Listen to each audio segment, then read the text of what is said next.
Like and subscribe to my channel and click the bell icon to get new video updates. Will the crisis in bank confidence change the Fed's mind? This is the right time to share how I almost started a banking crisis. I started at Credit Suisse in the summer of 2007, as the shocks of the credit crunch were mounting.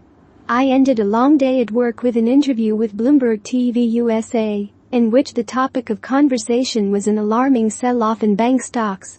At the time, I thought I was being very careful of my language when I said that the market is treating the banks like they're toxic, in the face of widespread denial of a looming financial crisis. Such a remark, albeit measured well beyond consensus. Many of the calls and messages were from people in the top bank. I had the good sense to go back to the office and put out the fire.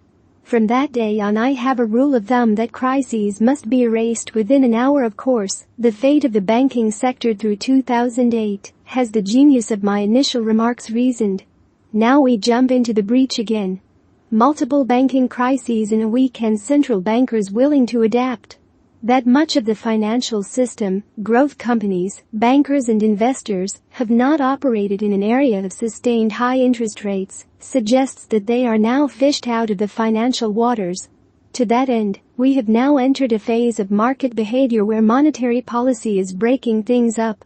This busting regime operates in a narrow corridor where resilient parts of the economy create pressures that provoke a monetary response, which in turn breaks rivets in the economic machine for which more liquidity is the solution. The longer the corridor, the faster moral hazard concepts are thrown overboard, but the more violent and rapid the market reactions are. The list goes on. The Silicon Valley libertarians who turned down bailouts a year ago, Barney Frank, the rulemaker now sidelined as the director of Signature Bank, regulators and bankers in general.